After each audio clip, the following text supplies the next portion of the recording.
যুক্তরাষ্ট্রকে বিতাড়িত করার ৫ বছর পর এবার দেশটির সাথে সম্পর্ক পুনরুদ্ধারে আগ্রহ প্রকাশ করেছে আফগানিস্তানের তালেবান সরকার। নিউ ইয়র্ক টাইমসকে দেয়া সাক্ষাৎকারে আফগান পররাষ্ট্রমন্ত্রী আমির খান মুত্তাকি ওয়াশিংটনকে কাবুলে দূতাবাস পুনরায় চালু এবং দেশটির খনিজ সম্পদে বিনিয়োগের আহ্বান জানিয়েছেন। তবে মার্কিন কূটনীতিকদের মতে এই ধরনের সম্পর্কের বাস্তব সম্ভাবনা একেবারেই ক্ষীণ।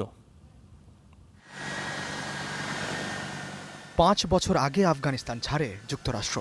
তবে এবার মার্কিন কূটনীতিকদের পুনর্বাসন ও অর্থনৈতিক বিনিয়োগের প্রস্তাব নিয়ে ওয়াশিংটনের সঙ্গে নতুন সম্পর্ক করার আহ্বান জানিয়েছে তালেবান সরকার। নিউ ইয়র্ক টাইমসকে দেয়া বিশেষ সাক্ষাৎকারে আফগানিস্তানের পররাষ্ট্রমন্ত্রী আমির খান মুত্তাকি জানান, যুদ্ধ অধ্যায়ের সমাপ্তি ঘটিয়ে পারস্পরিক শ্রদ্ধাবোধের ভিত্তিতে ওয়াশিংটনের সাথে নতুন কূটনৈতিক সম্পর্ক চান তারা। আফগান সরকারের পক্ষ থেকে মার্কিন প্রশাসনকে কাবুলে দূতাবাস পুনরায় চালু করা এবং দেশটির অবকাঠামো ও বিশাল খনিজ সম্পদে বিনিয়োগের আহ্বান জানান মুত্তাকি। সাক্ষাৎকারে আফগান পররাষ্ট্রমন্ত্রী মার্কিন প্রেসিডেন্ট ডোনাল্ড ট্রাম্পের বাগরাম বিমান ঘাঁটি পুনরায় নিয়ন্ত্রণে নেয়া এবং আফগানিস্তানে ফেলে আসা অস্ত্র ফেরত দেওয়ার দাবি সরাসরি প্রত্যাখ্যান করেন।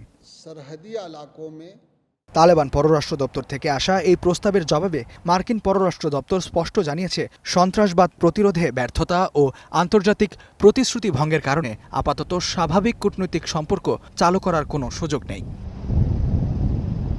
ইস্তিহাদুল মাহমুদ, স্টার নিউজ।